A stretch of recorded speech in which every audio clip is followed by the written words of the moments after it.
콘크리트 배합 총정리. 시방 배합과 현장 배합, 드디어 콘크리트 배합편으로 넘어왔어. 오늘은 현장 배합과 시방 배합에 대해서 얘기해 볼 거야. 시방 배합은 시방서 또는 책임감리원이 지시한 배합이야. 골재는 표면 건조 포화 상태고, 장골재는 5mm체를 다 통과, 굵은 골재는 5mm체에 모두 남아야 해. 솔직히 오차는 있는 법인데 현장에서 완전 맞추기는 쉽지 않은 기준이지. 현장 배합은 시방 배합을 현장 조건에 맞도록 현장에서 재료의 상태와 계량 방법에 따라 정한 배합이야. 일단 5mm체 모두 남거나 모두 통과하게 하기 어려우니까 모래 중에 자갈, 자갈 중에 모래를 측정하여 수정식에 의해 수정하고, 모래 또는 자갈의 표면수만큼 사용 수량에서 재해서 배합하는 것을 말하지. 시방 배합을 현장 배합으로 수정하는 이유를 다시 간단히 정리하자면, 현장에서 골재를 표건 상태로 유지하는 것이 현실적으로 어렵고 입도도 굵은 골재와 장골재를 오차없이 구분하기는 불가능하며, 이 때문에 시방 배합 결과의 입도와 골재의 표면 수율의 차이가 있어서 재료량이 달라지니까 이에 대한 보정을 위함이야. 이제 가장 중요한 시방 배합을 현장 배합으로 수정하는 수정식에 대해서 알아보자. 먼저 입도를 보정하는 식은 이래. 볼 게 많지? 잠시 영상을 멈추고 수정식을 외워볼까? 현장 배합 관련 문제가 나왔을 때 이 식을 적는 것은 거의 필수다 보니 이 공식은 외우도록 하자. 외우는 건 외우는 거지만 식의 의미를 이해하면 더 좋겠지? 이렇게 엑셀로 식을 적용해봤는데, 말 그대로 자갈에 섞여있는 모래의 양이 많으면 그 섞여있는 모래의 양이 있으니까 감안해서 모래의 양을 줄이고 자갈의 양을 늘리기 위한 식이야. 만약에 굵은 골재와 장골재 양이 똑같고 서로 섞인 양마저 똑같다고 가정하면 봐, 시방 배합과 현장 배합의 질량이 똑같아지지? 어차피 서로 섞여있는 양이 같고 어차피 섞을 거니까 보정이 필요 없다는 거지. 그리고 표면수의 함수를 조절하는 식은 이건데, 이것도 잠시 영상을 멈추고 외우도록 하자. 그리고 이 식도 엑셀로 가정하고 계산해봤어. 이 식은 굵은 골재와 장골재에 묻어있는 표면 수량을 감안해서 원래 표면 건조 포화 상태의 질량이어야 할 골재 질량을 좀 늘려주고, 그 묻어있는 표면수만큼 물의 배합 질량에서는 빼주는 식이야. 설계 기준 강도 FCK와 배합 강도 FCR. 설계 기준 강도는 콘크리트 부재를 설계할 때 기준이 되는 압축 강도이고, 배합 강도는 콘크리트 배합을 정할 때 목표로 하는 압축 강도를 말해. 그럼 설계 기준 강도와 배합 강도의 기준이 되는 재련 기간에 대해서 알아보자. 일반 콘크리트는 설계 기준 강도나 배합 강도 모두 표준 양생한 재령 28일의 압축 강도 기준으로 결정해. 참고로 댐 콘크리트는 91일 강도를 기준으로 하고, 공장 제품은 14일 강도를 기준으로 한다는 거 참고하자. 그리고 현장 상황에 따라 28일 재령까지 기다리지 못하는 경우에는 3일 또는 7일의 조기 재령의 강도로부터 28일 강도를 추정하는 방법이나 촉진 양생 강도로부터 28일 강도를 추정하는 방법도 있다는 거 알아두자. 보통 일반 콘크리트에서 28일 강도를 기준으로 하는 이유는 실제 현장에서는 공시체와 같은 환경에서 양생을 시킬 수는 없잖아. 그래서 보통 표준 공시체 강도보다 현장 양생 강도가 클 수는 없는데, 그걸 감안해서 28일 이후에도 어느 정도 강도는 향상되기는 하지만 표준 공시체는 28일까지만 양생시킨 강도를 기준으로 압축 강도 시험을 실시하는 거야. 그러면 28일 이후에도 조금씩 강도가 발현되는 현장 콘크리트와 형평성이 맞을 거니까. 자, 그럼 설계 기준 강도와 배합 강도의 관계에 대해서 알아보자. 먼저 콘크리트 표준 시방서 규정에 따르면 현장 콘크리트 압축 강도 3회 연속 시험값이 설계 기준 강도 FCK 이하로 되는 확률이 1% 이하가 되어야 하고, 또 압축 강도 시험값이 설계 기준 강도 FCK보다 3.5MPa를 미달하는 확률이 1% 이하여야 해. 그걸 감안한 설계 기준 강도와 배합 강도의 관계식은 다음과 같아. 두 식에서 나온 결과 중 더 큰 값을 적용하면 배합 강도를 구할 수 있지. 딱 봐도 배합 강도가 설계 기준 강도보다 더 크겠지? 통상 약 130% 정도 되는데, 설계 기준 강도를 무조건 충족하기 위한 일종의 안전율로 보면 될 것 같아. 물 결합제비 결정 방법. 물 결합제비 B분의 W의 정의는 콘크리트에서 골재가 표면 건조 포화 상태일 때 페이스트 안에 있는 물과 혼화제를 포함한 시멘트의 중량비를 말해. 즉 혼화제 포함 시멘트 풀의 물기 정도지. 최근엔 물 시멘트비라는 용어 대신 물 결합제비라는 용어를 쓰는 이유는 혼화제를 첨가해서 쓰는 경우가 있기 때문이야. 물 결합제비의 특성은 콘크리트 강도 및 내구성을 결정하는 중요한 요인이고, 물 결합제비 1%의 변화는 콘크리트 1루베에 대한 물의 양 3에서 4리터 정도 되고, 물 결합제비가 커지면 강도, 내구성, 수밀성이 떨어지니 시공성이 확보되는 선에서 가능한 한 적은 게 좋지. 그럼 물 결합비 선정 방법에 대해서 알아보자. 먼저 콘크리트 압축 강도를 기준으로 한 물 결합제비 결정 방법은 다음의 식과 같아. 여기서 K는 시멘트의 강도야. 하지만 기본적으로 압축 강도와 물 결합제비의 관계는 시험에 의해 최종 결정되어야 해. 또한 내구성 내구성을 고려한 물 결합제비 결정 방법은 내 동해성 기준에는 40에서 50%,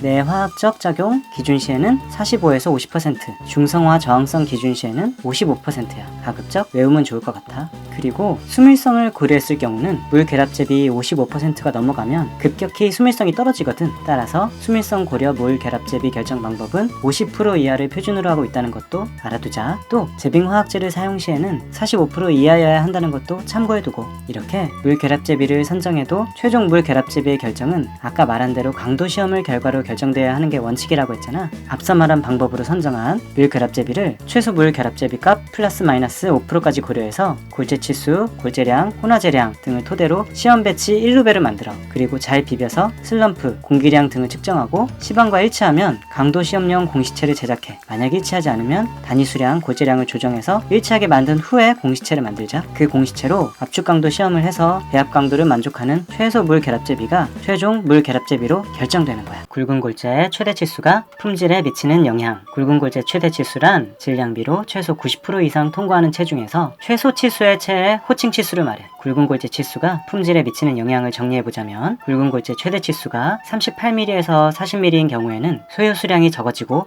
그에 따라 당연히 물 결합제비가 적고 강도는 증가해. 경제적인 콘크리트라고 할 수 있지. 그리고 굵은 골재 최대 치수가 40mm가 넘는 경우에는 감소 효과로 인한 강도 증가가 있긴 하지만 골재와 시멘트 풀의 접촉 면적 부족과 큰 입자 때문에 생기는 불연속으로 강도 감소 효과가 생겨버리는데, 이 때문에 상쇄되어 버려. 아니, 오히려 부배합의 콘크리트에서는 강도가 감소하기도 해. 다만 빈배합의 경우에는 강도가 증가한다는 거 알아두자.